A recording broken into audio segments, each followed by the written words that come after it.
საღამომშვიდობისა ძვირფასო მსმენელებო, მაყურებლებო, დღეს ჩვენი სასაუბრო თემა იქნება ის, რაზეც თითქმის მთელი მსოფლიო საუბრობს. ამ კვირაში ორი შეხვედრა შედგა პრეზიდენტებს შორის. ერთი თურქეთში ჩვენი პრეზიდენტი იყო მიწვეული, ბატონი ყაველაშვილი და მეორე შეხვედრა, რომელსაც მთელი მსოფლიო გულისფანცხალით ელოდა, რომელიც შეხვედრაც ბევრი რამის გადამწყვეტი შეიძლება აღმოჩენილიყო.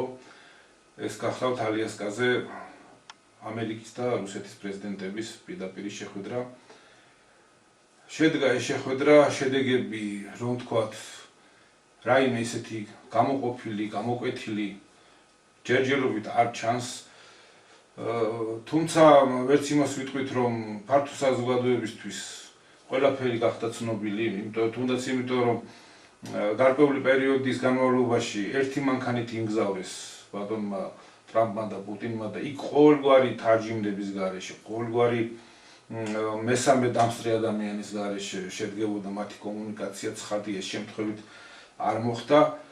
ჩვენ არ ვიცით ყველა ინფორმაციაზე არ მიგვიწვდება ხელი, მაგრამ ოფიციალური ინფორმაციების თანახმად ხელშესახები შეთანხმებები ვერ შედგა. ყველაზე კარგი რაც ამ შეთანხმებამ მოიტანა ის, რომ მოხდა დაძაბულობის განტვირთვა, მოგეხსენებათ 50-დღიანი პერიოდი ჰქონდა მიცემული, შემდეგ ეს პერიოდი შეუმცირა ომის შეწყვეტისთვის გამოყოფილი ეს დრო, იყო მკაცრი სანქციებით დამუქრება და ამას შეიძლება სერიოზული ესკალაცია მოყოლოდა და თვითონ იმ შეხვედრაზე შეიძლება წასულიყო ისეთი მსჯელობა, რომელიც კიდევ უფრო მეტ დაძაბულობას მოიტანდა, მაგრამ საბედნიეროდ ასე არ განვითარდა მოვლენები და შვიდ ატმოსფეროში წარიმართა ყველანაირი ეტიკეტის და სტუმარ-მასპინძლობის წესის დაცვით ჩატარდა და ის მინიმალური შედეგი მაინც რომ გადავადდა, როგორც მინიმუმ გადავადდა ორ ძერჟავას შორის, ორ ზესახელმწიფოს შორის მკვეთრი დაპირისპირება, ეს უკვე დადებით მომენტად უნდა შეფასდეს. მეორე შეხვედრა, როგორც მოგახსენეთ, თურქეთში იქნა მიწვეული ჩვენი პრეზიდენტი. რატომ მაინც და მაინც დიდგორობას, რატომ მაინც და მაინც 12 აგვისტოს ამის განსჯა თქვენთვის მოგვინდია, უпростоრად ამას ალბათ დიდი განსჯა არ სჭირდება, ეს სპეციალურად იყო ალბათ შერჩეული ეს თარიღი. მოგეხსენებათ, დიდი ხანია უკვე საქართველოში თურქეთის ზეწოლით თითქმის აიგრძალა უკვე დიდგორობის ოფიციალური ზეიმი და აღნიშვნა აღარ ტარდება, უკვე რამდენი წელია. და ახლა უკვე იქამდეც მივედით, რომ 12 აგვისტოს იბარებენ იქ ჩვენს პრეზიდენტს. მიუხედავად იმისა, რომ საქართველო არ არის საპრეზიდენტო ქვეყანა, პრეზიდენტს მაინც თავისი უფლება მოსილებები აქვს მინიჭებული. ის ოფიციალურად ითვლება უმაღლეს მთავარსარდლად და აი ამ პირობებში ჩაყავთ იქ და ჩვენი პრეზიდენტიც ყვავილებით ხელდამშვენებული მიდის და ათათურქის საფლავზე თავის პატივისცემას გამოხატავს, ყვავილებით ამკობს საფლავს, შემდეგ იმართება ოფიციალური შეხვედრა, რის შემდეგაც პრესკონფერენციაზე, როდესაც თითქმის არაფერი არ ხდება და იქ ჩვეულებრივი რუტინული გამოსვლა არის, რომ ჩვენ შორის არსებობს კავშირები, რომ ძველი მეგობრობა გვაკავშირებს, რომ ეკონომიკური კავშირებია და ეს კავშირები უნდა გავაღრმავოთ და გავზარდოთ პროცენტული თვითბრუნვა და ასე შემდეგ. აი თითქოს რომ არაფერი არ მოასწავებდა, აი ამ ფონზე მოწმენდილ ცაზე გაისმა თურქეთის პრეზიდენტის შემდეგი სიტყვები, რომ ჩვენ გამოვხატავთ დიდ იმედს და ვაცნობე მე ჩემ კოლეგას, თურქი მესხების საქართველოში ისტორიულ სამშობლოში დაბრუნება. ახლა არ ვიცი მე რამდენად არის საჭირო ამ ის განმარტება, მაგრამ მე მაინც ორიოდე სიტყვით შევეხები, რამდენადაა ეს რეალურად თურქი მესხებისთვის საქართველო და მესხეთი ისტორიულ სამშობლო. ესენი არიან თურქული წარმოშობის მოსახლეობა, რომელიც ცნობიერებითაც, გენეტიკითაც, სარწმუნოებითაც არაფრით ისინი მესხები არ არიან და საერთოდ ეს ტერმინი არის გამოგონილი, ვერ იარსებებს, არ შეიძლება ბუნებაში არსებობდეს თურქი მესხის ცნება, ისევე როგორც ვერ იარსებებს თურქი კახელი, თურქი რაჭველი, თურქი მეგრელი, თურქი იმერელი და ასე შემდეგ. მოგეხსენებათ ძნელბედობის გამო და შამიანობის გამო ყოველთვის ვერავ ახერხებდნენ საქართველოდან შემოსული, დასახლებული ბრძოლის შემდეგ თუ ისე შემოპარული ამ ტომების, დასახლებული ტომების უკანვე გაშვებას, განდევნას, უფრო კაცრად რო ვთქვათ და ეს გახლავთ ის დანატოლარი, რომელიც სახლობდა მესხეთის ტერიტორიაზე. მეორე მსოფლიო ომის დროს, როდესაც შეიქმნა საფრთხე, მეორე მოგეხსენება თურქეთი გახდა გერმანიის მოკავშირე და როგორც კი შეიქმნა საფრთხე მეორე ფრონტის გახსნის კავკასიის მხრიდან, უმაღლესმა ხელისუფლებამ სტალინის მეთაურობით მიიღო გადაწყვეტილება აქ თურქული ორიენტაციის მოსახლეობის, აქედან უпростоრად თურქული ორიენტაციის მოსახლეობის გადასახლების, როგორც პოტენციური დასაყრდენის იმ მოწინააღმდეგე მხარის, რომელსაც შეიძლება მეორე ფრონტი გაეხსნა. და 44 წლის 15 ნოემბერს თუ არ მეშლება თარიღი, სულ რაღაც ერთი დღე-ღამე დაჭირდა მოსახლეობის დასახლებას და ისინი ფაქტიურად დააბრუნეს ისტორიულ სამშობლოში. აი თუ ისტორიულ სამშობლოზეა ლაპარაკი, ისტორიულ სამშობლო მათი ის არის და როდესაც ისტორიულ სამართლიანობაზე ლაპარაკობს ბარტონი ერდოღანი, ისიც უნდა გაიხსენოს, რომ თვითონ ის ტერიტორია, სადაც დღევანდელი თურქული სახელმწიფო არის დაფუძნებული, ეს მათი ისტორიული სამშობლო არ არის. თუ ასეთ პატივს ცემს ისტორიას და ისტორიულ სამართლიანობას, აი ისტორიული სამართლიანობა ეგ არის, ტერიტორია იყო სხვისი. და მოვიდნენ, დასახლდნენ, დაამხეს სახელმწიფო, დაიკავეს ტერიტორია, დააფუძნეს თავიანთი სახელმწიფო და სახლობენ მას მერე. აი ამ თემაზე მინდოდა დღეს ვესაუბრა, ორივე თემა ისეთია, რომ შეიძლება ცოტა უფრო ფართო განხილვას მოითხოვს, მაგრამ შეძლებს დაგვარად, რომ ერთ გადაცემაში ჩავდივოთ. კი ბატონო, მივესალმებით ჩვენს მსმენელს, მაყურებელს, ორივე ძალიან დიდი თემა, ერთი მთელ მსოფლიოს ვებედს ეხება პირდაპირ, მეორე გვეხება პირველ რიგში ჩვენ, სულიერ მხარეს თუ არ გავითვალისწინებთ რა მნიშვნელობა აქვს კავკასია, საქართველოს მოვლენას და ასე შემდეგ, თითქოს მხოლოდ ჩვენ გვეხება ეს ერდოღანის განაცხადი. რა ვიცი, რომლიდან დავიწყოთ, არა, თუ გარედან შევხედავთ, როგორ შეიძლება მოვრიგდეთ მაშინ, როცა ამ დონეზეა აღრეული მსოფლიო.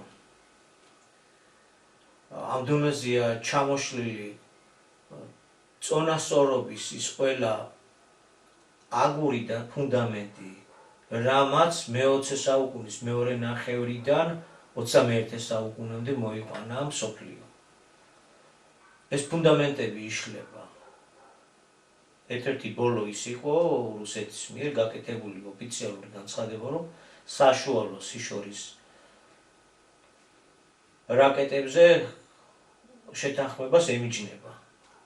ვიცით, ეს გლობალურ მსოფლიო უსაფრთხოებას უკავშირდებოდა ეს საკითხები, ამ საშუალო სიშორის 500-დან 5500 კილომეტრამდე ფრენის მანძილით საშუალოში ითვლება და ამ რაკეტებს ყვავილები და მიწის დასამუშავებელი არ უნდა გადაეტანა. უნდა გადაეტანა ატომური ქობინები. მოწინააღმდეგეს გასანადგურებლად და აი ამ ხელშეკრულებიდან რუსეთი უკვე ოფიციალურად გავიდა. აქამდე თავსი გავიდა. ესე იგი, ყველა ის რაც 60-იან, 70-იან წლებში იქნებოდა გარკვეული თანამშრომლობის და ასე ვთქვათ, მაინც უსაფრთხოების კონსტრუქციები იშლება. ამას ზედვე ემატება რიტორიკა და მეტყველება, რითაც მიმდინარეობს ამ სახელმწიფოთა შორის ურთიერთობები, სადაც ყველაზე მეტად თავისუფლად იმ დასავლეთმა და ტრამპმა ისახელა რა. ესეთი აღვირახსნილი განცხადებები და განაცხადი, მხოლოდ შეიძლება მოეძიოთ წარსულ ისტორიაში, სადღაც რომის ისტორიის ყველაზე ისეთ შავ ბნელ პერიოდებში, კალიგულას პერიოდში ან ნერონის დროს და ასე შემდეგ. აგდებული მიმართება და მიმართვა. თურმე რიგში უნდა იდგეს ქვეყნები ერთ ადგილზე რომ ეამბობენ, ახლა ეს ღიათ აქვს ნათქვამი რა. და ამ დროს აი რაზე შეიძლება და როგორ შეიძლება მოხდეს მორიგება ორ უზარმაზარ ბირთვულ სახელმწიფო შორის, რომლებსაც შეუძლია დედამიწა გაანადგურონ საერთოდ. ერთმანეთის განადგურებით დედამიწას გაანადგურებენ. მაგრამ ალბათ რაც ადამიანისთვის შეუძლებელია, კიდე არის ამის იქით რაღაცა, რომელიც განაპირობებს ხოლმე. მე ადამიანები მივიწერთ ამას ყველაფერი ჩვენ თავზე, მაგრამ მოხდა ისე, რომ რაღაც ტიპის შეთანხმება, რაღაც სამშვიდობო მიმართულებით, დროებით მაინც ეს სოფლიოს დროებით მაინც ყოველ შემთხვევაში, დროებით მაინც გარკვეულ დროს გვაძლევს არსებობის, დაფიქრების და რაღაცის შეცვლის დრო გვეძლევა. აი მოვლენიდან გამომდინარე, იმ ცოდნიდან გამომდინარეაც გადმოგცა და გადმოგვეცა ქართველებს უფლისწლები და რა 8 წელსაც ეწეოდა ბატონი აკაკი ბოლო 28 წლის განმავლობაში თავისი ცხოვრებისა და მოღვაწეობის პერიოდში. აი ამ საფეხურიდან რომ გადასახედიდან რომ შევხედოთ, ასე უნდა დავინახოთ, რომ ამით ჩვენ მთელ სოფლიოს მიეცა გარკვეული დრო რაღაცის შეცვლისთვის. გადავადდა ის, რაც მწიფდებოდა და მომწიფებული იყო. იმდენად მომწიფებული იყო, რომ ბევრი არაფერი აღარ უშლიდა.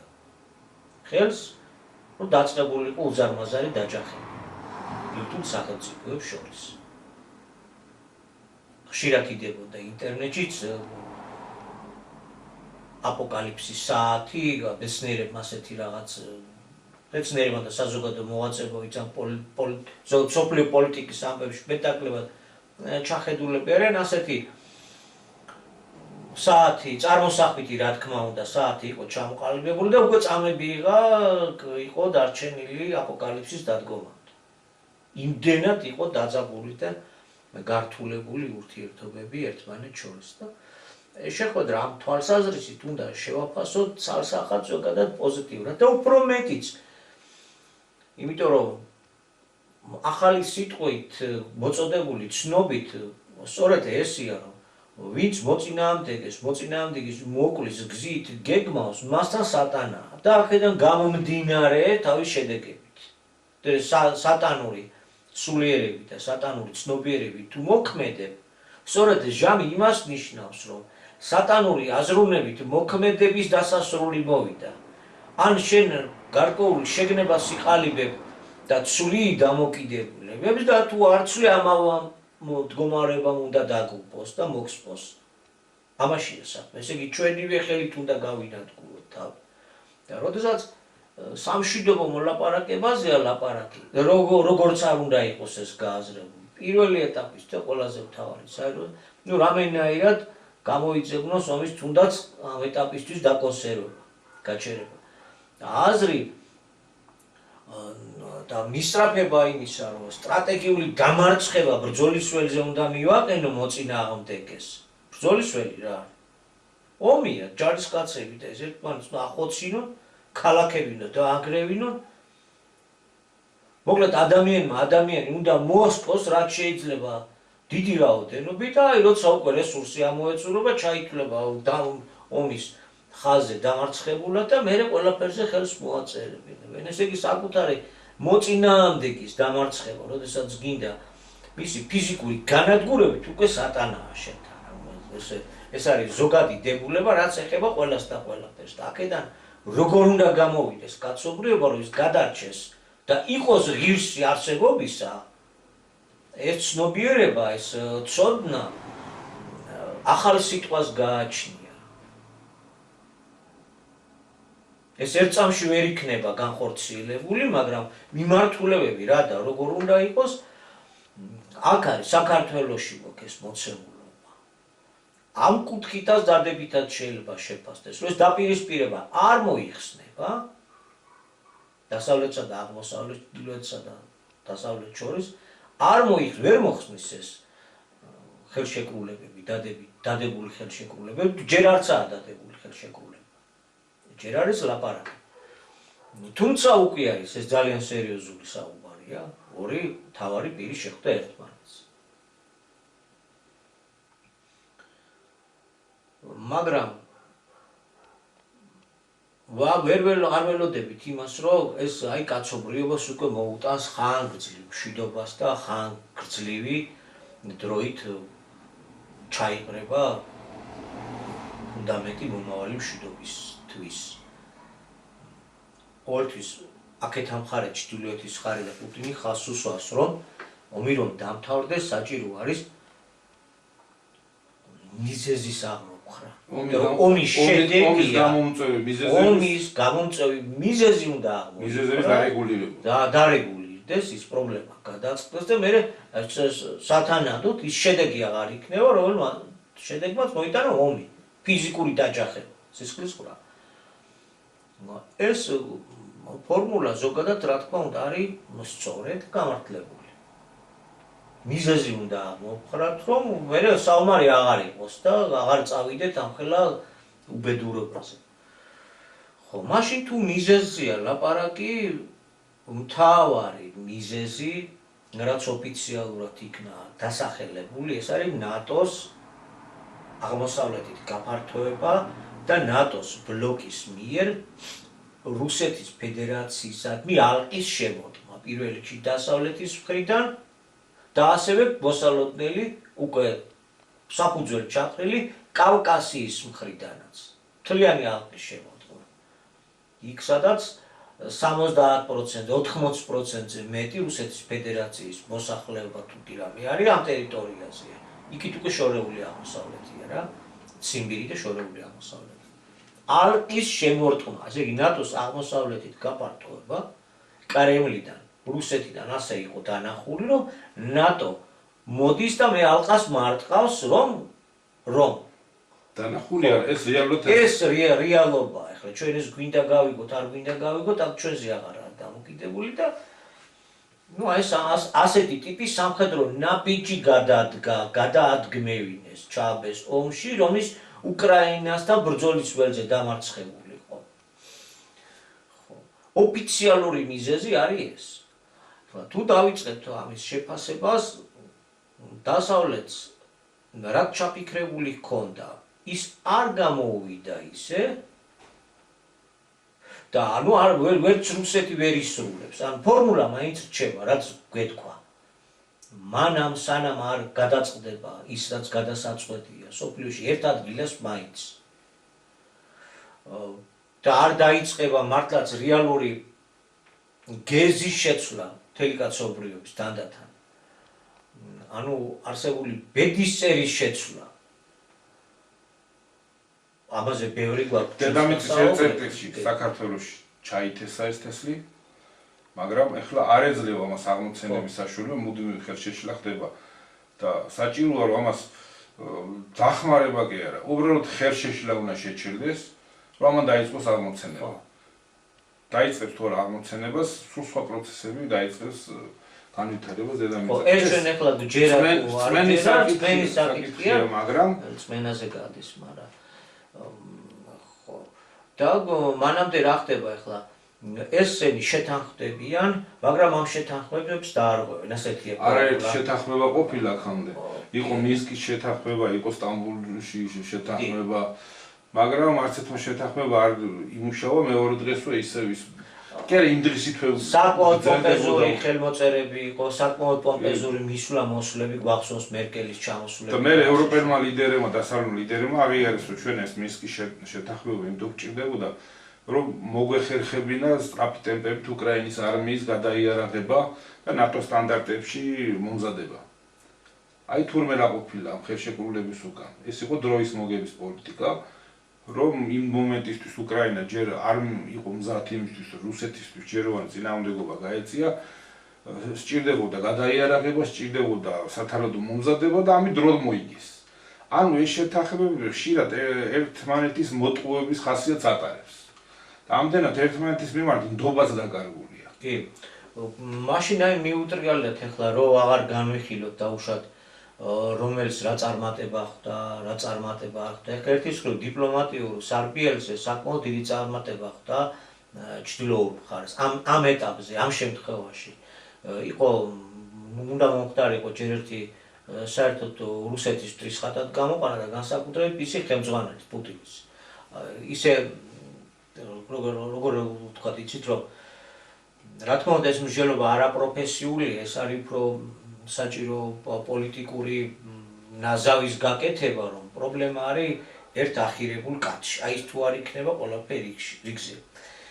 ესე იგი აქ სახელმწიფო პოლიტიკა კი არ არის, მართლა რაღაცა ქვეყნის თუ იმპერიის თუ რაც ინტერესზე კი არა ლაპარაკი. ეს ახირებული პიროვნებაა და მოკლედ აი ეს არის მთელი პრობლემა. ეს არ იქნება და ყველაფერი რიგზე. ეხალისება ომი. ხო, ეხალისება ომი და ბუა და ასე შემდეგ. რა აი ესეთი ბრიყული პოლიტიკური ბურთი გაბერეს, საპნის ბურთები დაბერა ევროპამ და დასავლეთმა, მაგრამ ეხლა ესენი დასკდა, იმიტომ რომ ხო, ხალხი გაასამართლეს, ბაიდენი იძახოდა ეს მკვლელია, რაც შეიძლებოდა რომ გეტყვი ერთ ბოდიში და არ უგინებია.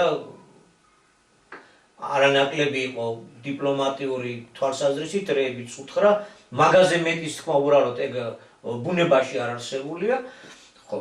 ანუ აი ასე, უნდა მოყოლოყოთ და სრული იზოლაცია და ვიცით რომ ზოგიერთ ქვეყანაში, სადაც ვიზიტი უნდა განხორციელებულიყო, მაგ ვიზიტაც ვერ განხორციელებდა, ის ქვეყანა მიერთებულიყო ჰააგას და არ გამოდიოდა.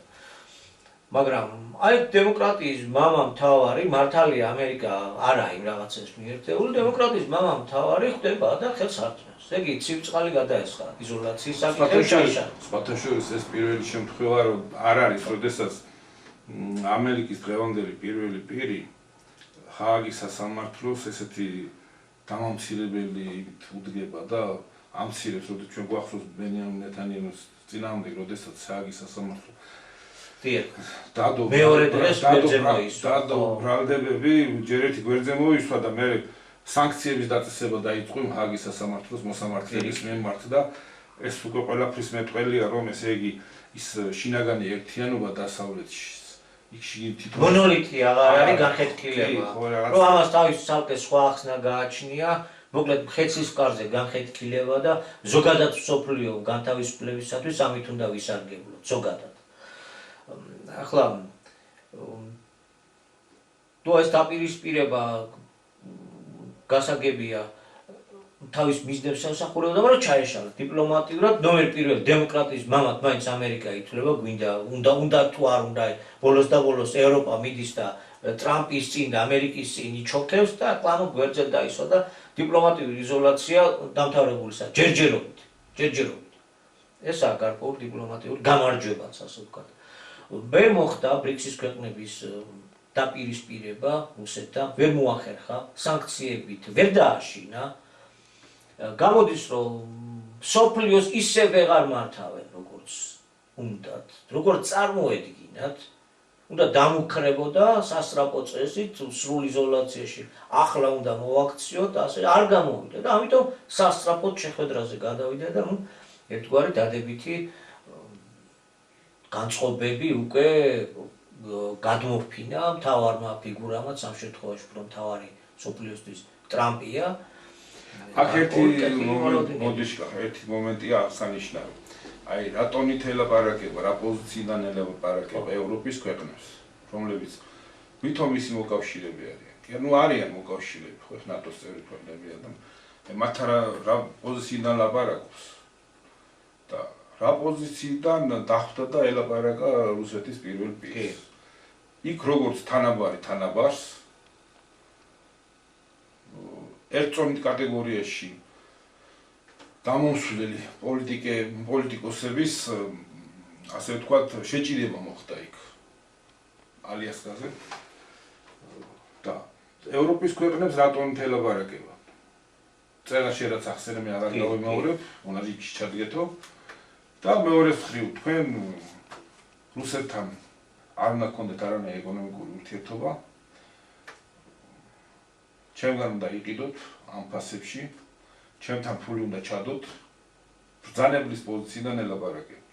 რაც ვერ იქნებოდა და არც შეინიშნებოდა აი მოი პრეზიდენტის შეხვედრის ეს იყო ორი ძირჟავის პირველი პირების, ორი ზესახელმწიფოს პირველი პირების შეხვედრა. ეს არა პირდაპირ აღიარება იყო ერთპოლუსიანობის, ასე ვთქვათ, რბილად რო ვთქვათ, გაფერმკრთალების. ხვალსია? დიახ, აი მის ნიშნები ნამდვილად დევს და ნამდვილად უყურებთ ახლა. საერთოდ მოლაპარაკებები, რაც მიმდინარეობს, რასაც ჩვენ გვეუბნებიან, ეგ 1%-ია დახურულ კარს მიღმა, რაზეა ლაპარაკი და ზოგადად შეიძლება იქონიო წარმოდგენა, აქ ლაპარაკი მთელ დედამიწაზე, ამის გადანაწილება როგორ არის შესაძლებელი, თავის მაქსიმუმ მიზნით, თავის მინიმალური მაინც შედეგებით და ეხლა ეს ორი ადამიანი ეხლა კი შეხვდა, მაგრამ ამ მიმართულებით ჯგუფები მთელი წლებია ერთმანეთს წარმომადგენელი იყო რამოდენიმე დღით ადრე ჩასული და მანამდე იზომება ითვლება, ყველაფერშია გატარებული. წინ არის სამუშაოები ჩატარებულია აისბერგის ჩრდილოვანი დაბლით მხარე მომავალში იჩენს თავს უფრო, მაგრამ მაინც ჩვენი გადასახედიდან შეგვიძლია გარკვეული შეხედულების და პოზიციის დადება, რომელიც არ არის ჩვენიდან ნაწარმოები, ჩვენ მიღებული სიტყვიდან, მიღებული მოსული ახალი ცნობიერებიდან გამომდინარე ვაკეთებთ ასეთი ტიპის დასკვნებს. ერთის მხრივ ეს არის დადებითი, აქ წარმატება ერთ მხარეს, აქ წარმატება ასე ვთქვათ მეორე მხარესად, მაგრამ მანდა მიზეზები არ გამოსწორდება, მანამ სხვა გესა და კურს არ აიღებს კაცობრიობა, ასეთი ტიპის შეთანხმებები ვერ იქნება ხანგრძლივი და მართლა ჭიშმარიტი მშვიდობის. ეს დროებითი ზავებია, გასაგებია. მოდი მივყვეთ მაშინ ცოტაოდენი ვთქვათ, რაზეც ცდილობა რომ არ გაამახვილო ყურადღება, თითქოს ეს პრობლემა არ არსებობს და თითქოს მართლა მხოლოდ აი ახირებულ პიროვნებებშია პრობლემა. და თვით უახლოესი ისტორიის გაანალიზებაც არ ხდება ცოტა ღრმად, იმიტომ რომ მაშინ ეს უახლესი ისტორიაც გიკარნახებდა, რომ აი მიზეზები არ სწორდება. რატო აწარმოა კაცობრიობამ პირველი მსოფლიო ომი, მეორე მსოფლიო ომი, რატო აწარმოებენ ახლა მესამე მსოფლიო ომს გამოუცხადებელს, რაშია საქმე, რაშია მიზეზი? ჩვენ არაერთხელ ხაზი გავუსვით, რომ არსებული ფორმაცია არის უკვე მოძველებული, დრომოჭმული და ის რაც არსებობს უკვე იმდენადაა განრუდებული, რომ ეს ყოფიერების ეს ფორმა, რომელიც თავის ცნობიერებას ითხოვს, თავის აზროვნებას ითხოვს, თავის მორალს ითხოვს და ამ მორალით, ამ აზროვნებით ხდება დიდი ქვეყნების მართვა, კონტინენტებს და მსოფლიო პოლიტიკის წარმართვა. ეს ყველაფერი უკვე იმდაგვარი, იმდენად მოძველებულია, რომ კაცობრიობას დაღუპისკენ წაიყვან და ამაზე არაერთხელ გქონია საქმე.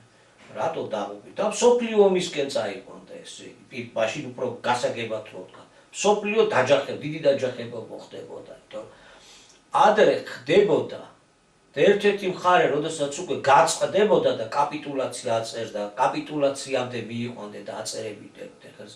მერე იცვლებოდა ის მსოფლიო და ახალი მსოფლიო წესრიგი მხარდებოდა. ასე დამთავრდა პირველი მსოფლიო ომი. მოწინააღმდეგე მხარე, მანამ არ იქნა განადგურებული ბრძოლის ველზე. მანამდე ვერ მოაწერინეს ხელი კაპიტულაციას და შემდეგ ასევე მეორე მსოფლიო ომი და ბევრი რამ გამიგრძელეს. მიზეზი რა არის? მიზეზი ის არის, რომ ღვთისცნობიერება, ღვთისულიერება გამოვრიცხეთ ბოლო დონემდე, ყველა რგოლიდან, ყველა ასპექტიდან ჩვენ ცხოვრების ნებისმიერი შემადგენლიდან. ახლა შეიძლება გაგვიხსენონ, რომ იცი რა არის. აი, როდესაც გაცილებით რელიგიური იყო და თეოკრატიული იყო მსოფლიოც, უზარმაზარ ომებს ჰქონდა ადგილი და ჯვაროსნული ომებით შეიძლება იყვნენ მაგალითად და კი ბატონო. არის პარადოქსი წარგი. ამაშიც არის საქმე, განკითხვაც ეს მეორედ მოსვლაც მაგას ნიშნავს, სწორედ რომ მოწოდებული კი გქონდა, მაგრამ ჩვენი ქცევა ამ მოწოდებულს ქრისტიანები ვართ და ქრისტიანულ სამყაროს ვეხევით პირველ რიგში. და ჩვენ ერთმანეთთან საუბარი გაგვიოლდება, ახლა ისლამის საკითხები მე ვერ მესმის ისე და ვერ გამოვალ ამ განცხადებებით, თუმცა არ ნიშნავს, რომ არაფრად არ თვლიდეთ ან ისლამს ან ბუდიზმს და პირიქითაც ცოტა სხვანაირად არის ახალი სიტყვიდან საკითხები დასმული. ამიტომ რომ ქრისტიანობას უშველებთ. ქრისტიანულ მორალს ძალიან იყო აცდენილი ჩვენი ცხოვრება.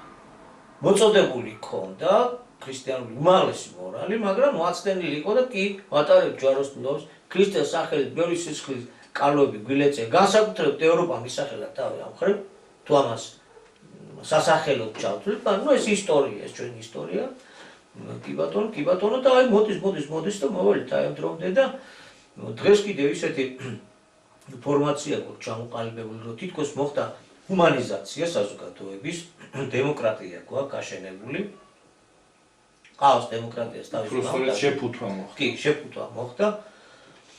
უმაღლეს ჰუმანიზმის ადამიანის უფლებები და ასე გვიდევს და ყოველ დღე მაგაზე ლაპარაკობთ, მაგრამ ამ სისტემაში არის კაპიტალიზმი, კაპიტალი არის ფულის პრიმატი, მოკლედ მოვჭრილ. რაც აი ძალიან მოკლედ.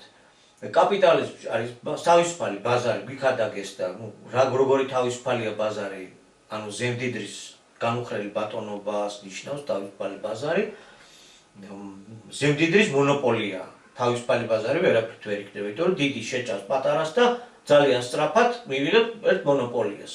აი როგორც ჩვენ საქართველოში ერთი ოლიგარქი ყავს, ასე ყავს მსოფლიოს ოლიგარქობა და ასე შემდეგ, რა. კაპიტალის განუხრელი პრიმატი. ეხლა როცა წარმოებაზეა ლაპარაკია რა, რომ აწარმოებს ხო თავის მუშებს უხდის გასაგები და სადღაც უნდა გაკიდოს და ბაზარი უნდა.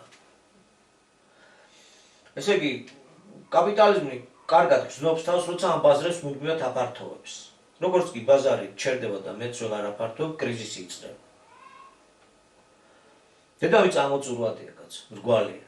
კარგახანია ადამიანმა დედამიწას გარშემო შემოვა, რომ მაგელანმა დიდი ხანია რაც ზიანდა. ამ მაგელანს მე რა მიყვა და როგორ მოყვა ვიცით და გასცა კონკურენტი, ჩინეთი, უზარმაზარი კონკურენტი. ეს უკვე კატასტროფაა.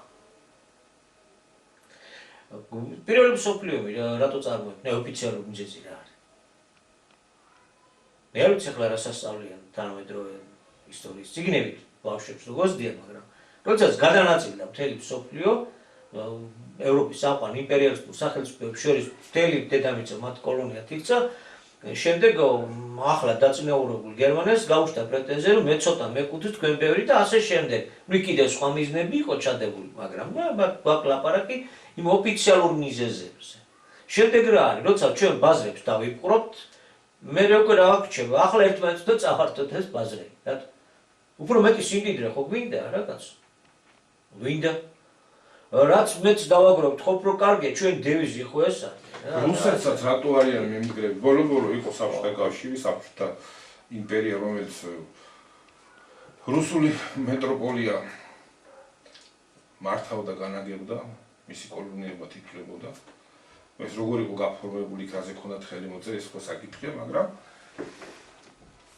იმდაგვარად იყო, ამდაგვარად იყო, როგორც იყო, შედეგი დადგა ის, რომ ეს იმპერია დაიშალა და ერთ-ერთი პირველმა თვითონ რუსეთმა გამოაცხადა დამოუკიდებობა. რაც იყო მინიშნება იმისა, რომ დათმო ეს იმპერია, დათმო ეს რესპუბლიკები, დათმო ეს ქვეყნები და მისცა დამოუკიდებლობის უფლება. ფორმალურად მაინც ესე იყო, ხო, იურიდიულად ესე იყო. ის კი არა და ამ ქვეყნებში ის ჩატოვილი ქონება, სამხედრო იყო თუ სხვა ტიპის ქონება, ხელიც არ უხდია. ვითომ დიდ სულოვნად გამოაცხადა, რომ საკავშირო ბიუჯეტში ამ ქვეყნების, ამ რესპუბლიკების დამსახურებაც იყო და ეს თქვენ გეკუთვნით. ეხლა ის სხვა საკითხია, გადაზიდვა და უტილიზაცია უფრო ძვირ დაუჯდებოდა და ასეთ და ეს კეთილნებად შერაცხა. ეს სხვა თემა, მაგრამ მე ვლაპარაკობ რაც იყო. ანუ გამოვიდა ისე, რომ ამ ქვეყანამ თვითონვე დაშალა ეს იმპერია, მისცა დამოუკიდებლობა ამ ქვეყნას. ასე იყო. და არავის არ შეხებია. ვარგულის ხომ ეხლა აფხაზეთში და იქ იყო კი ბატონო, ის ჩარევა, მაგრამ იმ მასშტაბის ჩარევა, რომ ეს შემაშფოთებელი ყოფილიყო მთელი მსოფლიოსთვის და აფხაზეთის გულზე ვარ გადაიჭირეს მენები და თუ გავითვალისწინებთ თითეული ბაზის დაფუძნება და იქ მე შენახვა რა ჯდება, ეს რომ ჩვენი ახალ გორისა და ცხინვალისა და აფხაზ სოხუმის და გაგიზბულიზე არ ხდებოდა ეს ყველაფერი, რასაც მე რუსეთის გარშემო აწყობდნენ. ეს გულუყვილოსთვისაც კი გასაგებია. ანუ აი შენ რასაც ლაპარაკობ იმ თემის გაგრძელება, აი რას ერჩოდნენ რუსეთს? რატო არ ყავდნენ ალყას, რისთვის სჭირდებოდა, ვის წინააღმდეგ ფართოვდებოდა ნატო, როცა სიტყვიერი შეთანხმება არსებობდა, რომ აღარ უნდა გაფართოულიყო, ხო ნატო? ერთადერთი მიზეზით. მედელების ტაბულა მანდ არის ციმბირში და შორეულ აღმოსავლეთში. 150 მილიონი ცხოვრობს, აქეთა ვართ 9 მილიარდი, ამდენი ჭამა გვინდა, ეს გვინდა, მანდ 150 მილიონია და რატომ მაგას? ამიტომ ჩვენ. აი ეს მიზეზი მეტი არაფერი. არის კიდე აქ რელიგიური ასპექტი, იმიტომ რომ ამ დაპირისპირებას რელიგიური ფორმატიც გააჩნია, რაზეც საგანგებო თავს იკავებენ, გაწოფებული ომი მიდის იქ მოშიახის საკითხებზე, ერთი ამბავი ატეხილი, იმიტომ რომ ის ვინც მართავს მსოფლიოს, ეს რელიგიური კლასის ხალხიც არის, ჩვენ როგორია, სულ გამოფროიდისტებულია ადამიანი და მატერიალისტია და მარტო ერთი პატარა თავისი მოკლე ცხოვრების ხედვით ცხოვრობს, დიდი მსოფლიო გეგმები ასე მოკლე მხედველი მეკუჭე ხალხით არ დგება ისე რომ გავახსენოთ ერთი მეორეს და მათ აქვს გარკვეული ჩამოყალიბებული რელიგიური შეხედულებები, რასაც ათასობით წელი ერთგულად ემსახურებიან, სხვათა შორის, მაღალი რწმენით ემსახურებიან და ამას რელიგიური ასპექტიც გააჩნია. დასამარცხებელია ქრისტიანობა, გასანადგურებელია მართლმადიდებლობა, ის რომ ვიცოდეთ. ეს ომი მარტო უბრალოდ ის არ არის, მხოლოდ რესურსისთვის, მაგრამ ჩვენ ზედაპირზე რაც უფრო ხელშესახებია, იმაზე გვაქვს ლაპარაკი, რომ რატო უჭამთ ადამიანები, იმიტომ რომ წავართვათ ერთმანეთს, მიწა, წყალი, მივითვისოთ რაც მისათვისებელია და ასე შემდეგ. ამას ვაგრძელებთ დასაბამიდან, ცივილიზაციის დასაბამიდან დღემდე და უკანასკნელი ჟამია. რაშია უკანასკნელი? თუ ამით ვაპირებთ, რომ გავაგრძელოთ, ამით ვასრულებთ არსებობას. ესე იგი, ახალი დრო, ახალი სიტყვა გვეუბნება, რომ ეს ბოროტების გზა გვაქვს დასაგდები, არსებულ ცნობიერებაში შესწორება გვაქვს შესატანი. გარდუალია მომავალი დაიუყვება, თუ ამნაბიც არ გადადგავს კაცობრიობა. და გამოსაცვლელია ფორმაცია, თავის ავტომატურად გულისხმობს, რომ შენ ცნობიერება შეიცვალო ქვეყნის მასშტაბით, ეს ფორმაცია უნდა გამოცვალოს, ესე იგი ღირებულებები სხვანაირად უნდა დაალაგოთ. ეს ღირებულებები, რაზეც აგებულია, შინაგანი სტრუქტურა, მთელი არსი, ამუშავებელი სახელმწიფოების, ეს არის კაპიტალიზმი, კაპიტალისტია და კიდევ მეტი გამდიდრება უნდა, კიდევ მეტი რესურსები უნდა, იმიტომ რომ კაპიტალიზმი გარდა იმისა, რომ ცალმხარეზე უსასრულოდ ყრის და აგროებს ქონებას და ხორაკს, რომელსაც ეს 1% ვერც მოიხმას, აი პარადოქსია. ვითვისებს, მილიარდელია, 5 მილიარდი, 10, 100, 200. ერთი ოჯახია, გაц ერთი კლანია, რა თუნდა მარსზე შეიძინა მიწები, პლანეტებს ყიდულობენ, ეს ხო ხედავთ, რომ ეს არის გონების ავადმყოფობაა. ეს ისეთი ავადმყოფობა, რომელიც აქ ყველაფერს ანადგურებს. და ამ მითვისებაში ეს ქაღალდზე დაწერილი ციფრები კი არ არის, უბრალოდ ამ მითვისებაში იგულისხმება ადამიანების შრომა, ქვეყნების სიმდიდრე, ამის მითვისება ხდება ცალკეულად. და დაგროვება, მერე ვაღარყოფნის რესურსი საქონელი ბრუნვაზეა კიდე აგებული, რომ რაც სწრაფია ბრუნის საქონელის მეტი ფული რჩება, ეს ხო ფულის სისტემაა. და ამდენ საქონელს, ამდენ პროდუქციას რომ ვამზადებთ და თა რეკლამას რომ უკეთებთ, რომ ყველა გადასულია, რომ გინდათ რა ეს საგანი და კიდევ ეს საგანი და უფრო და უფრო მოდური და მოდური, უამრავ რესურსს ჭამთ და ხრავთ. სასრულიად დედამიწის რესურსაც, იმ სასარგებლო წიაღისეულსაც. ესე იგი, ამ სისტემას მივყავართ წარმოუდგენელ ექსპლუატაციას, ურთიერთ კონკურენცია, რაც გაიძულებს იაფი ნედლეულის მოძიებისკენ იყო ორიენტირებული და იაფი ნედლეულის მოძიება ყველაზე ადვილი ისაა, თუ კოლონიურ მდგომარეობაში რა თქმა უნდა, მიყავს და მithumetes ისეთი მდიდარი ქვეყანა როგორც რუსეთი ახლა თუ შემოფაგლავ გარშემო მე შიდა გადატრიალებას დაამარცხებ ძვლისვები და შიდა გადატრიალებას მოუწყობ და შენთვის სასურველ ხელისუფლებას დასვავ დაშლი ქვეყანას დაასუსტებ ის შენია ხო მე ის რესურსები და ესე იგი აი არსებული ფორმაცია ამწვავებს ბრძოლას ქვეყნებს შორის თვითონ ქვეყნის შიგნით კლასობრივი დაყოფამდე მიდის, კლასელოთ ურთიერთგაუგებარი, ურთიერთსაწინააღმდეგო ინტერესების მატარებელი ფენები ყალიბდება.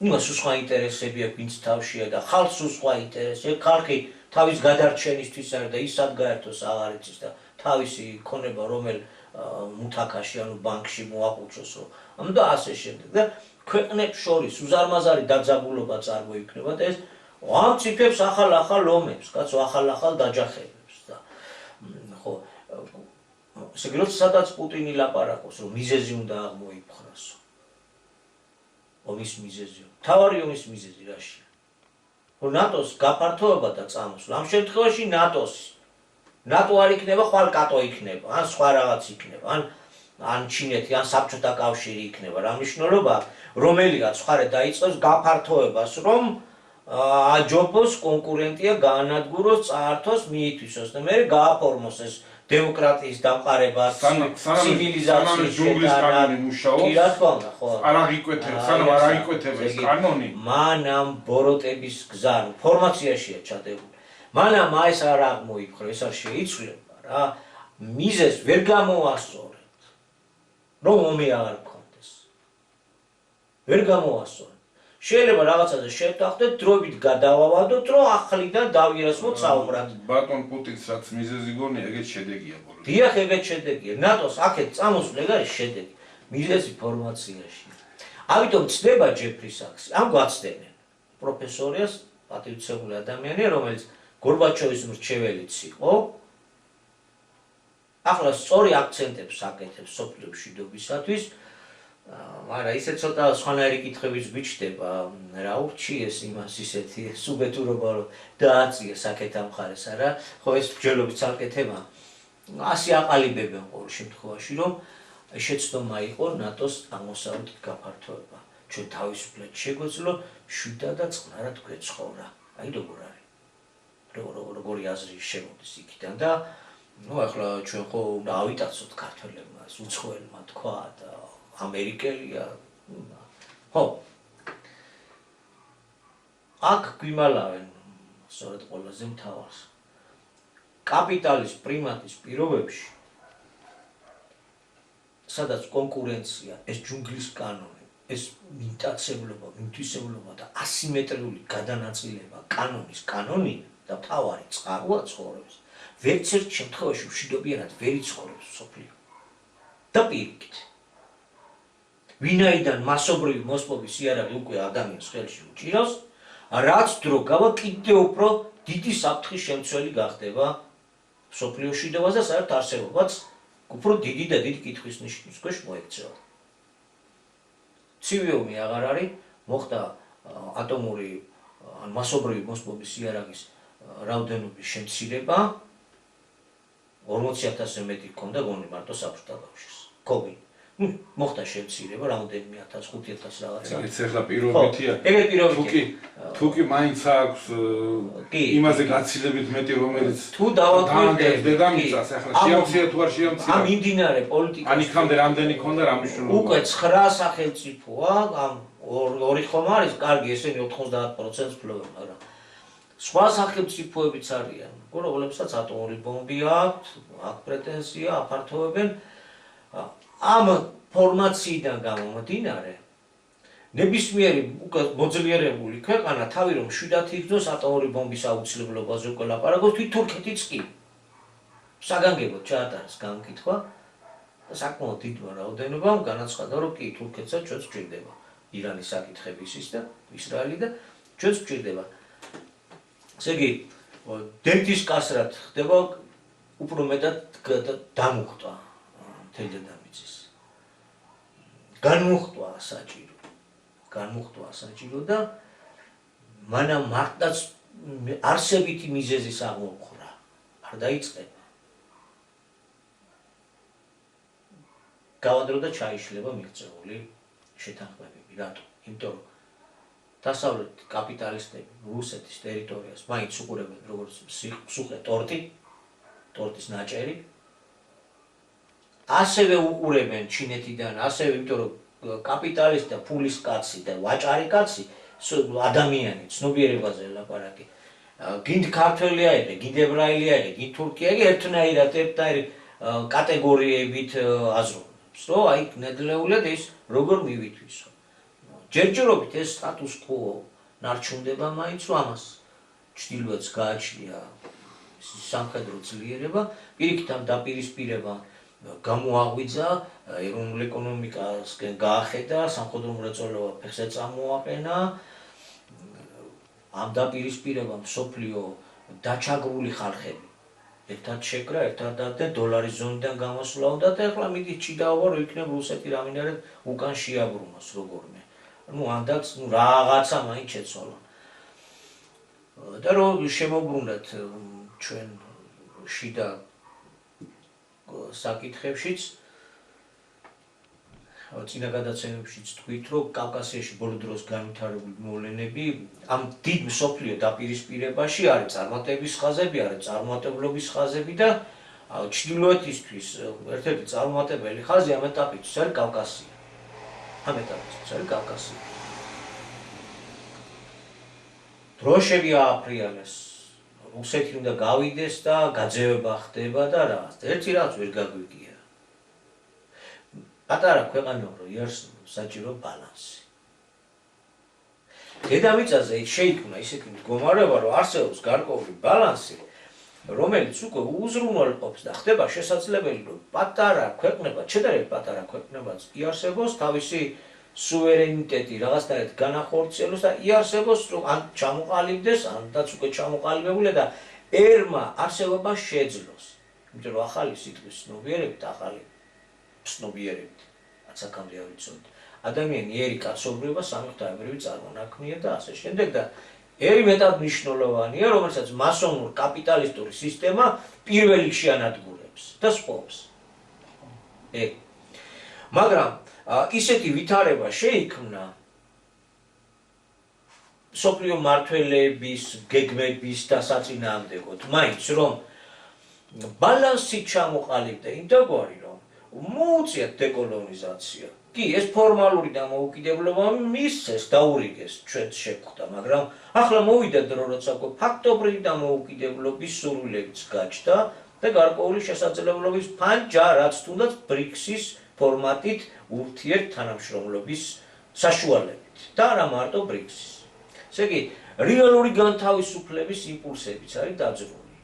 და ეს განპირობებულია გარკვეული ბალანსით, რაც ჩამოყალიბდა მრავალპოლუსიანი რა სამყარო. ერთპოლუსიანი თუ არა, მონოპოლია ცუდია, ხო, ცუდია, ბაზარში ცუდია. აი პოლიტიკაში ცუდია მონოპოლია. რატო? იმიტომ რომ მეთაურებს აწესებს და ასე შემდეგ ეკონომიკა კდება. ანტიმონოპოლიური ფორმალური სამსახურება ყველგან არის. ფორმალური, იმიტომ რომ ვიცით რომ ეს კარგია უნდა იყოს, მაგრამ ეს სამსახურები ვერსად ვერ ასრულებს თავის საჭირო მოვალეობას, იმიტომ რომ ზემდიდარ და ბატონობაა და ასე შემდეგ. აი პოლიტიკაში ასია. მონოპოლია, დამხუპელი. მონოპოლარულობა, ერთმართველობა, აი მრავალპოლუსიანობა, ხო, მრავალი სუბიექტია და ეს მის გარკვეული ტიპის წონასწორობას. რაც იძლევა ფორმალურად თავისუფალი ქვეყნების მართლა თავისუფლებისკენ საკუთარი რესურსის ფლობისა და საკუთარი ფულად საკრედიტო პოლიტიკის წარმოების საშუალებას აჩენს. კავკასიაში ჩამოყალიბებული მდგომარეობა ჩვენ ეს მოგწონს თუ არ მოგწონს, წარმოიქმნა რუსეთის იმპერიის შემოსვლით. იქ სხვა იმპერიები შევიდნენ და ისე დაალაგეს, რომ დაალაგეს. შენ თქვი რომ დროშები ააფრიალეს, რომ რუსეთის განდევნა დაიწყო კავკასიიდან და შენ ხედულობაში იქონდა ეს ჩვენი პროდასავლოდ განწყობილი მოსახლეობა და ძირითადად ახალგაზრდობა, ხო? აი, სამწუხაროდ ამ ახალგაზრდობას არასწავლია სიმართლეს არ ეუბნებიან რეალურ მდგომარეობას არ აცნობენ. ამათ ასწავლიან პირიქით, რომ თურქეთთან გიმკარდონო იყო როდესაც დაპირისპირება ქონდა და მაშინ ყველას ეომებოდა, ეს სხვა პერიოდი იყო, მაგრამ მას მერე თურქეთი არის გარანტი იმის, რომ კავკასიაში რუსეთი ვერ გავატონდეს. მოდი ახლა სიმართლეა, ხო, სიმართლე ყველაფერზე მაღლა დგას. მოდი ახლა შევხედოთ, კი ბატონო, წერა ლაპარაკობდი რუსეთის ბატონობაზე, მის იმპერიას, საბჭოთა იმპერიაზე, მაგრამ შევხედოთ ჩვენ მდგომარეობას და თურქეთის ტერიტორიაზე დარჩენილი ქართველების და იმ ქართული ტერიტორიების მდგომარეობას. ჩვენ აბსოლუტური იდენტობა შევინარჩუნეთ, ენა შევინარჩუნეთ, სარწმუნოება შევინარჩუნეთ. ბოლო-ბოლო ფორმალურად ეწერა საქართველოს რესპუბლიკა, რომელიც ვითომ ნებაყოფლობით იყო შესული, როგორც იყო შესული, გასაგებია, მაგრამ ეწერა ხო სადღაც. და აგერ 78 წელს იყო თუ არა ვცდები, რაღაც კონსტიტუციაში ენა დავიცავით. ცვლილებების შეტანის ამბავი იყო და ქართულმა ახალგაზრდობამ ყოჩაღმათ მაშინ ჩვენ ბავშვები ვიყავით, თავი გამოვიდა და თავის სიტყვა თქვა და გაიწინეს. გარკვეული გადახევა მოხდა, ხო იმპერიამ დაიხია უკან, რაღაც გათვალისწინება მოხდა. ეხლა შევხედოთ თურქეთის ტერიტორიაზე რა ხდება. აი, როდესაც ვლაპარაკობ, როდესაც ისეგეც მინდოდა აღმენიშნა, როდესაც ყაველაშვილს დაუყენეს ეგ საკითხი, ჩვენ ველითო დაბრუნებას. ნუ ეხლა გასაგებია, რომ ფორმატი ისეა, რომ ჯერ ლაპარაკობს სტუმარი პრესკონფერენციაზე, შეხვედრის შემდეგ და მერე გამოდის მასპინძელი. ის რომ ეს საუბარი შეხვედრაზე არ იყო, იქიდანაც შეიძლება გაგება და მიხვედრა, რომ კადრში ჩანს, როდესაც ერდოღანი ამ სიტყვებს აჟღერებს, დარბაზში მჯდომი ქართული დელეგაცია გაკვირვებული გადახედავს ერთმანეთს. ჩანს ეს კადრემა დააფიქსირა. და იქ ახლა მე ყაველაშვილი ვეღარ იტყო და ახლა მე უნდა გიპასუხო, შენ რო ეგ თქვიო, გასაგებია და იქ საჯაროდ კამაც ვერ გაუმართავ. გასაგებია, მაგრამ აი ესეთი მონური დამოკიდებულება, რომ ჯერ დაიბარეს და მიიღლა იქ. მაინც და მაინც 12 აგვისტოს. მოდი, კი. და ეს მარტო ამ ხელისუფლებასაც არ ეხება. აი საქართველოს აქამდე არსებულ ხელისუფლებას, შევარდნაძის, სააკაშვილის ხელისუფლებას, დღევანდელ ხელისუფლებას. არასოდეს არ დაუყენებია საკითხი, რა თქმა უნდა, ახლა ჩვენ არ შეგვწევს ის ძალა, რომ მაღლიდან მოშტილებ რახუნებინა, მაგრამ რაღაცა დიპლომატიურ ენაზე, რაღაც ენაზე, რომ ოდნავ მაინც შერბილებულიყო ზეწოლა იქ დარჩენილი ქართველი, თუ კი ვინმე კიდე გადაირჩინა, შემოინახა ქართველობა, ენა ან ახსოვს, რომ ქართველია რაღაცა, რომ მათზე რაღაც შერბილებული დამოკიდებულება ყოფილიყო თურქული სახელმწიფოს მხრიდან. აი თხოვნაც არ ყოფ, მე არ ვსმენია, რომ როდის მე საქართველოს ხელისუფლებას ეთხოვდა თურქეთის ხელისუფლებისთვის, რომ აი მანდ რო ქართველები არიან, იქნებ ცოტა სხვანაირად შეხედოთ. შენ იცი ამის შესახებ რა? არა, აი დავასრულებ მაშინ იმას, რომ ბალანსია, აი რო შეიქმნა, რასაც თვალით ვერ ხედავთ გასაგებია, მაგრამ მატერიალურში რაც გამოვლინებულია. აქ გარკვეული ტიპის ბალანსია, რომელიც ერების არსებობის პირობებს ქმნის უკვე ერებს, რომელსაც თავისი სუვერენიტეტის განხორციელების სუვერენული უფლება უფლისგანაა აქ მიცემული. აი ეს ცნობა მოთან. თუ ეს ბალანსი ირღვევა,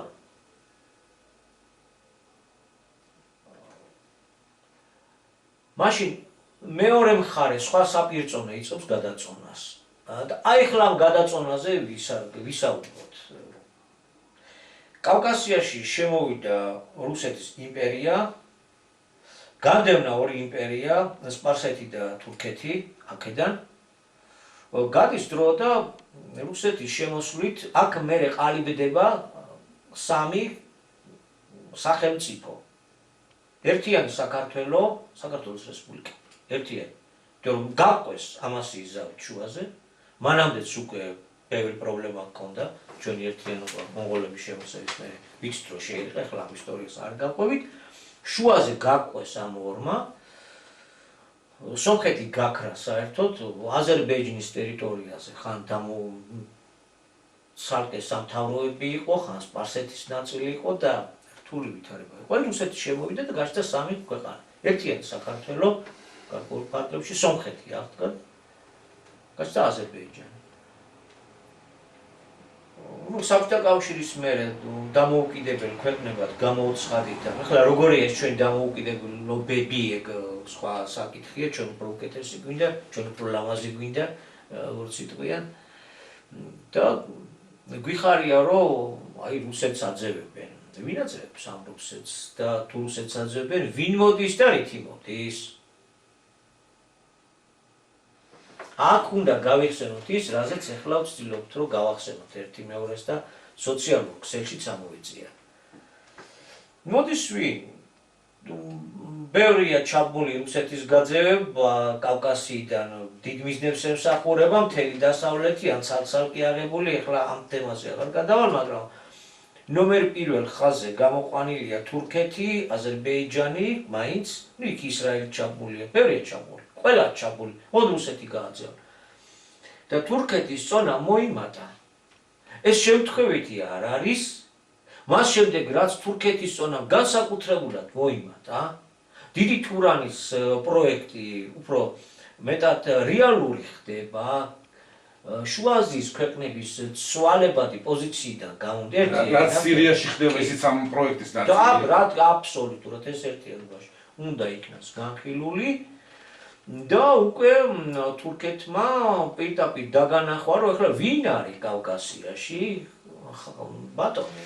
სომხეთ და აზერბაიჯანს შორის ბოლო დროს განვითარებული ეს მოვლენები, მათი შეთანხმება რაღაცეებზე და აი რუსეთის გამორიცხვა მოგდება. აქამდე კავკასიაში არაფერი არ ხდებოდა, მას შემდეგ რაც რუსეთი შემოვიდა, კავკასიაში არაფერი არ ხდებოდა, არც გარიგება, არც შეთანხმება, არც დაპირისპირება. თუ კი რამ ხდებოდა, მათი ინსპირირებული იყო, თუ დაპირისპირება ხდებოდა, მათი ინსპირირებული იყო, თუ გარიგება ხდებოდა, ისინი იყვნენ შუამავლები და ყველაფერს ამას ესე ატრიალებდნენ, როგორც თვითონ ჭირდებოდათ. გასაგებია, რომ არც მათ ჰქონდათ თავის დროზე არც სომხეთის დარდი, არც აზერბაიჯანის, საქართველოს დარდი, თვითონ როგორც ჭირდებოდა რუსეთის იმპერიას, ისე ატრიალებდა ყველაფერს. მაგრამ ამ ბოლო დროს რაც ხდება კავკასიაში, სამხრეთ კავკასიაში, ეს არის პრინციპში გეოპოლიტიკური გადატრიალება.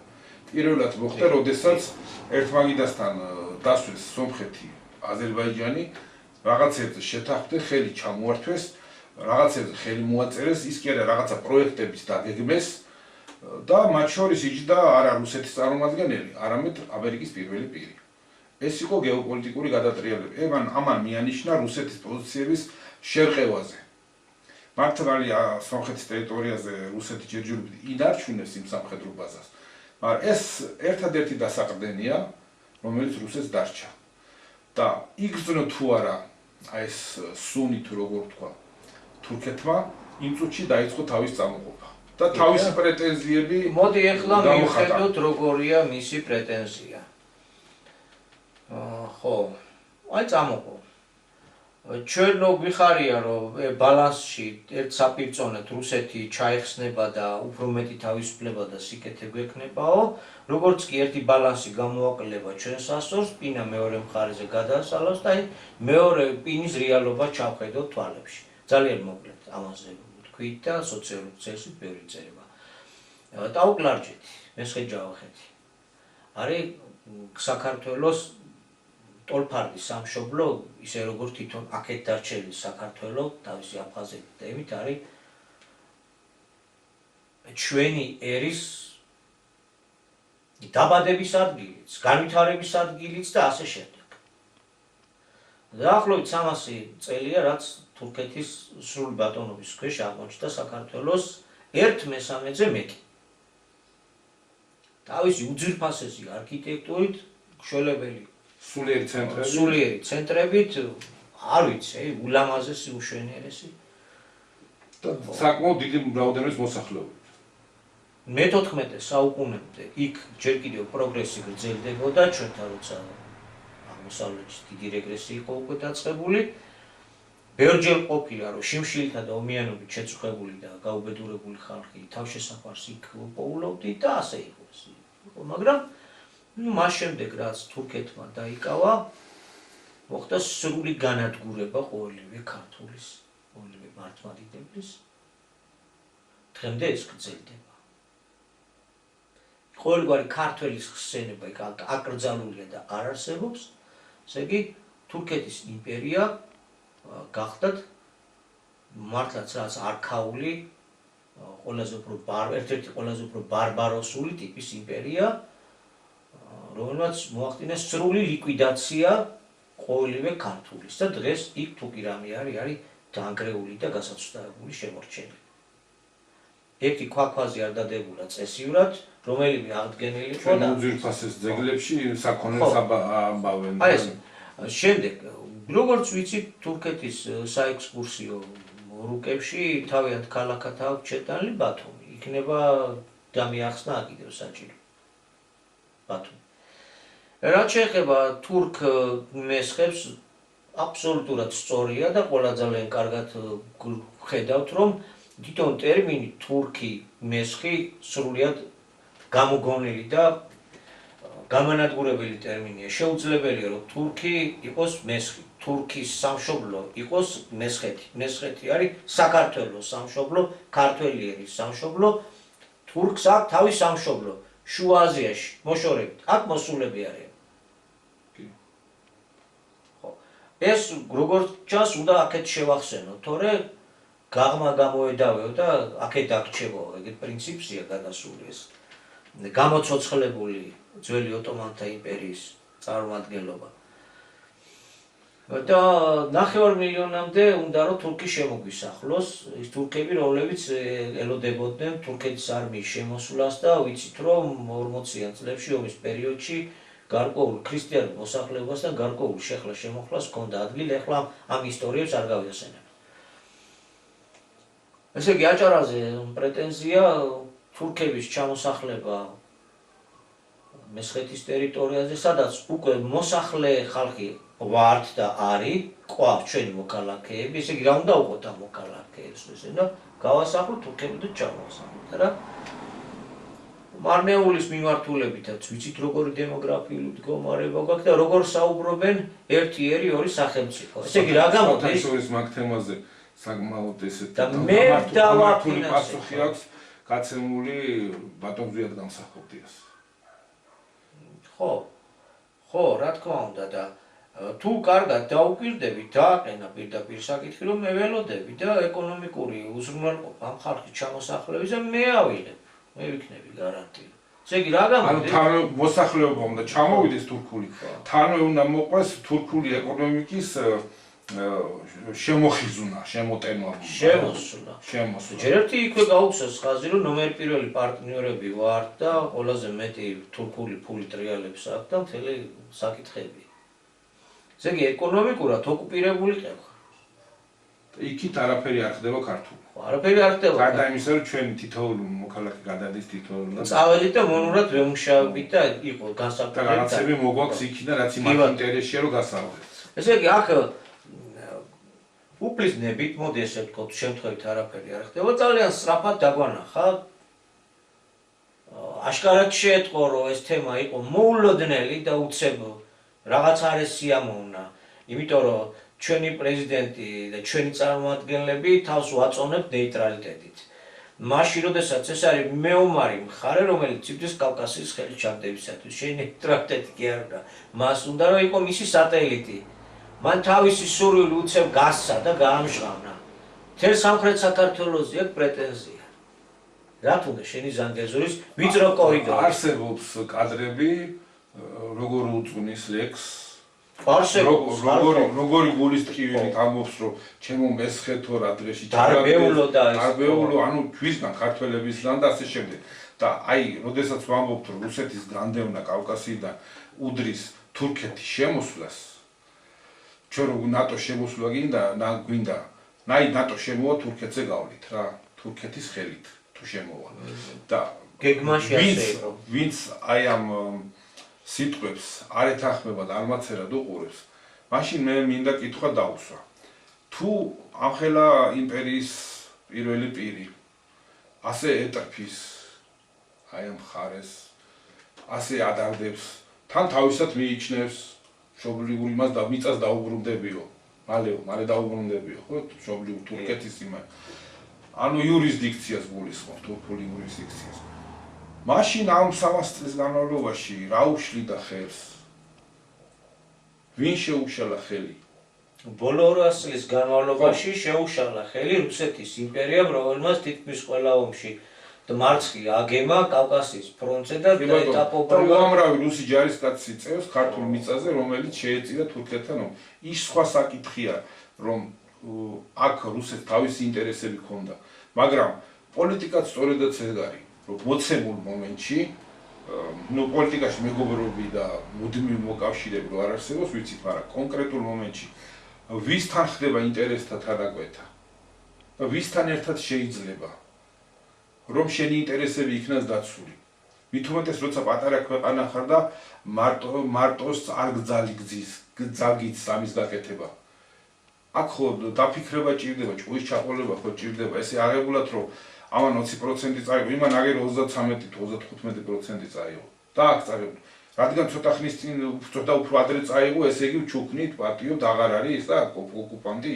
მაშინ ვაცალოთ ცოტა ხანი კიდე გავა და აღარც რუსეთი აღარ იქნება ოკუპანტი. მაგ ლოგიკით რომ ვიმსჯელოთ, თუკი დრო მერე ბანს ამწოდებს, წმენს ამწოდებს და აღარ ეთვლება იმას ის ოკუპაცია და წართმევად, მაშინ ვაცალოთ ცოტა ხანი და აღარც რუსეთი აღარ იქნება. ხო ამ ლოგიკით მაშინ ოკუპანტი. აი აბაშია საქმე რომ კი ჩვენ ყოველთვის გვიწერდა ხო იქამდე დაუშვე თუ დომინირებდა სპარსეთი და ოსმალეთი, შემდეგ მოგვიანებით ამ პოლიტიკურ საჭადრაკო დაფაზე შემოვიდა რუსეთი, რომელმაც ორივე საჯობა გამდევნა და ამან მოგცა ამოსუნთქვის საშუალება მოგცა. ეს ფაქტია. ეს არ ნიშნავს იმას, რომ ვინმე დაუშვათ აქებს ან ერთ ან მეორე მხარეს. ჩვენ უბრალოდ ფაქტების აღნიშვნა გვინდა და როდესაც შენ ახლა პოლიტიკოსად მოგაქვს თავი, ყოველ შემთხვევაში პრეტენზია გააქვს, რომ ქვეყანა ისე უნდა იცხოვროს, როგორც შენ მიგაჩნია, ცოტა მეტი განჭვრეტა გმართებს, როდესაც ხელაღებით გინდა რომ მაინც და მაინც ერთი მხარის მხარეზე დადგე და მეორე მხარის საწინააღმდეგო თამაში ითამაშო, რომ დაეხმარო იმ მხარეს იმის განდევნაში, იმ შედეგების განსაზღვრებას უნდა შეგეძლოს, რას მოიტანს იმისი განდევნა. აქ როგორ არის? ეს ერთი საკითხი, რომ ბალანსი როცა ირღვევა და დაინტერესებული ხარ, რომ ეს აქ არ იყოს წარმოდგენილი, მაშინ ვაკუუმი კი არის ქმნება კაცო. სხვა მეორე დაუბალანსებელი რო არის, ის ქმნის სხვა ბალანსს, მაგრამ ეს ბალანსი როგორია? ფაქტიურად ღია პრეტენზია მთელ მესხეთ ჯავახეთზე. მთელ სამხრეთ საქართველოზე ღიათ აქვს პრეტენზია ლექსი უძღვნა. დაიღონ უგვარავი კადრი ტრიალებს და დღეს უკვე რო უძღვნა ლექსი, ახლა ეს მესხეთი უნდა გადაარჩინოს, აღორძინოს და თავის ისტორიულ ტერიტორიაზე უნდა დააბრუნოს ის თურქები, რომლის საკუთრებათაც თulis მესხეთს. მიხვდი ქართველო, საით მისდიხარ და ხელისუფლება ვისგან გინდა ლეგიტიმაციის გვირგვინი დაიდგა თავზე, ვისთან ჩავდივართ ხშირად, ყველაზე ხშირად ვის აუტალახეთ კარები, ხონდქარს აუტალახეთ კარები. ხონდქარს რომელმაც უკვე დააყენა, რატო დააყენა? იმიტომ რომ უკვე ძალას გრძნობს და რაღაცა ალბათ თუ ყველაფერი არაა დაკარგული. შეცდომა დააშვებინა, სახე გამოამშყავნებინა მას. რომ ვისაც დანახვა უნდა დაინახოს ახალბაც სიმბოლო. ეს ერთი საკითხი. ხო, ეხლა ევროპასთან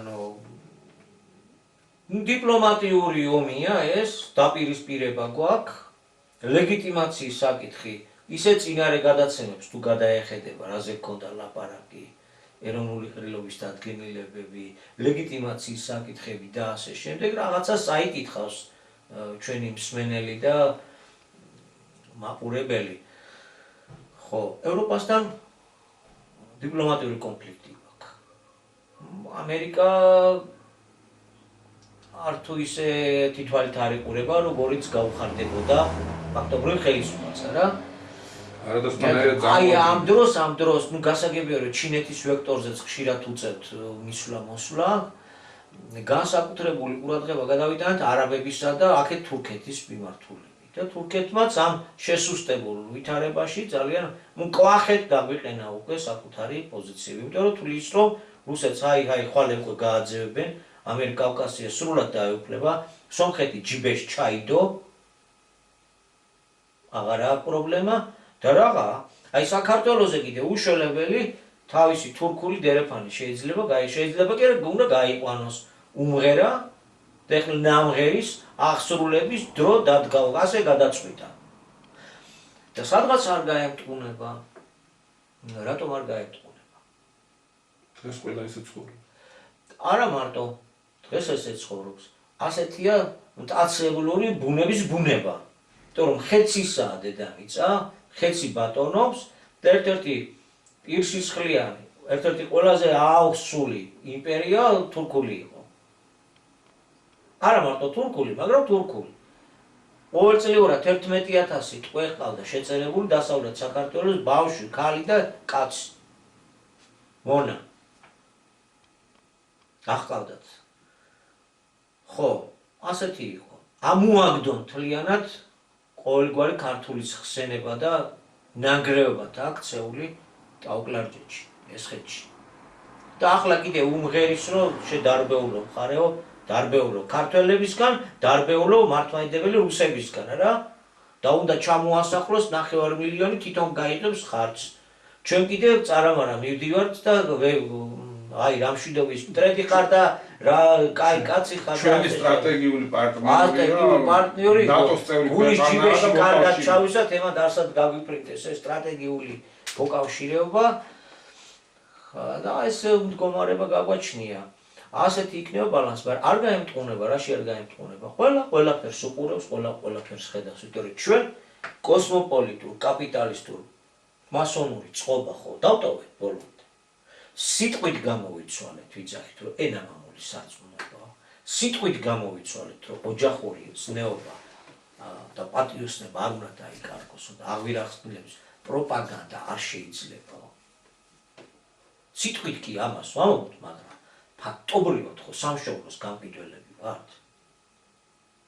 ვაშენებთ სათავმჯენებს, უნდა მოვიდეს $100,000 უძრავ ქონებას თუ შეისყიდის, ვინმე არაბი, ვინმე სპარსელი, ვინმე თურქი თუ ვიღაც, ადგილბინადრობის უფლებას ვაძლევთ ქართული ცნობიერების, ჩვენი ძმები და დები, ფერეიდნელები ითხოვენ იმათ არ ვაძლევთ, უბრალო ხარს დიდრებზე ვყიდით, ხო? სახე შეუცვალეთ თბილისს, სახე შეუცვალეთ ბათუმს, დიდ ქალაქებს, რა? უცხოელებზე ვასხვისებთ, ეს ამბავი გვაქვს გაჩაღებული 600 ჰექტარი, 580 ჰექტარი. გრწანისისკენ გამოვუყავით არაბულ ურდოს, თავის სახელი დავარქვათ.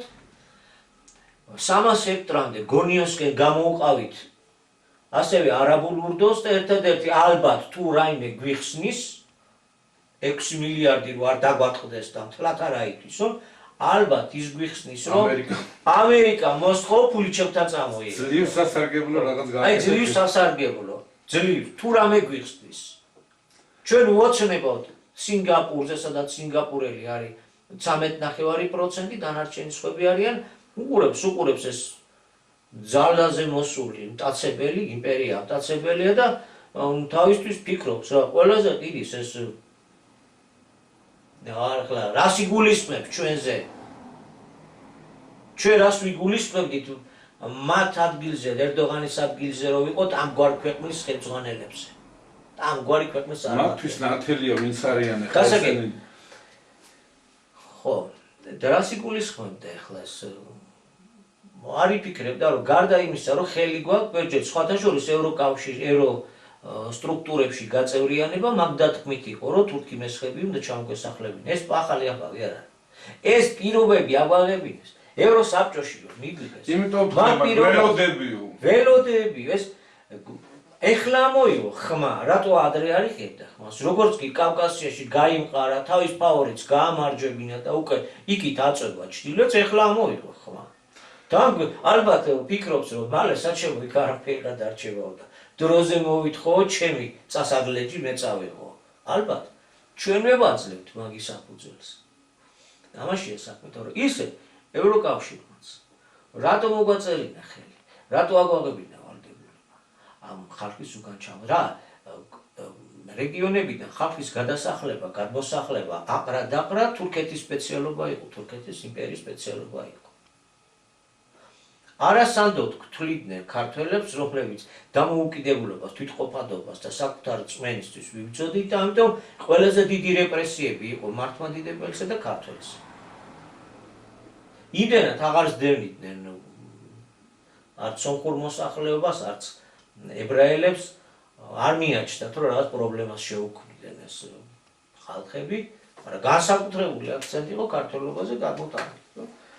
მიეთვისებინათ აქაურობა საქართველოს მიტაცებული ტერიტორიები.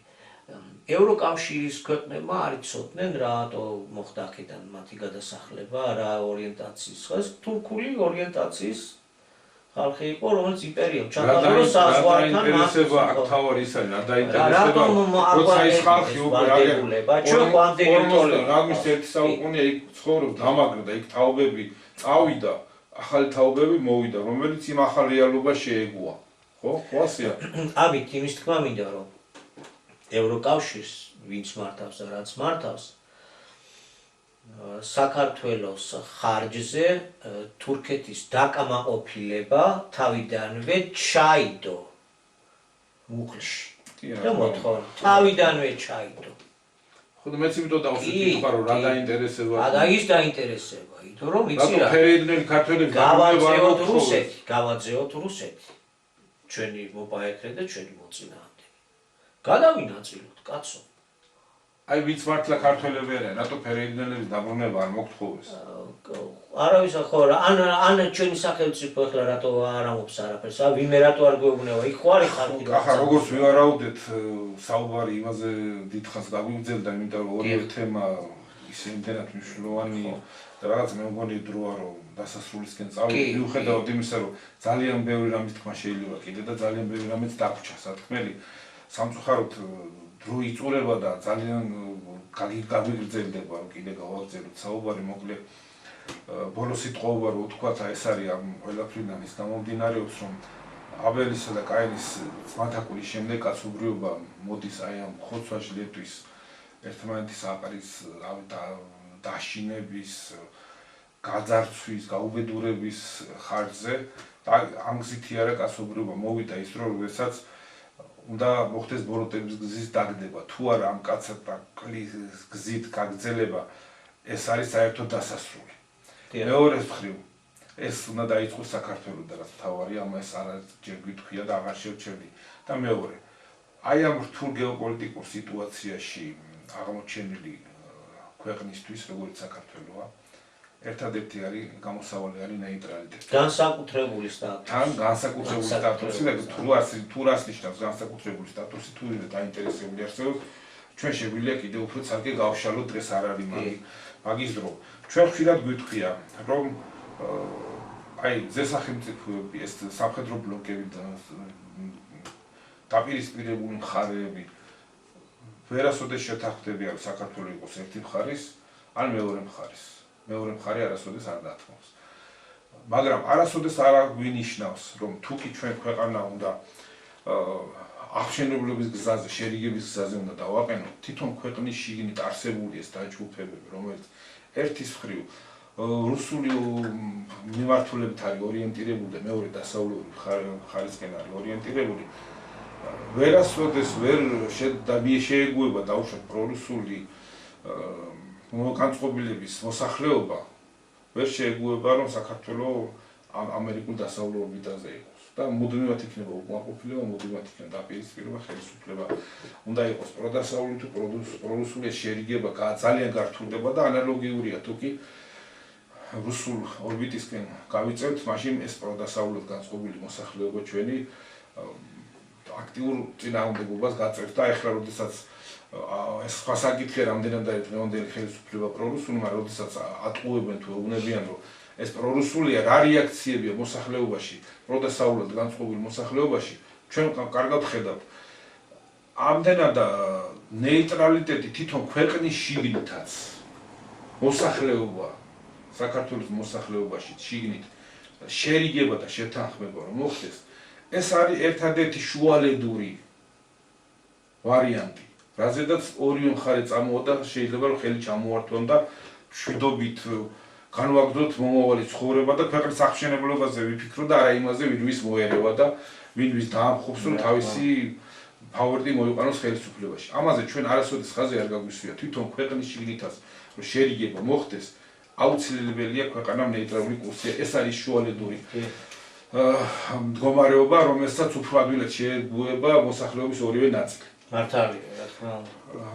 ჩვენი გადაცემა დასასრულს მიუახლოვდა, მადლობთ ყურადღებისთვის, მადლობთ რომ გვისმენდით, მომავალ შეხვედრამდე. მომავალ შეხვედრამდე.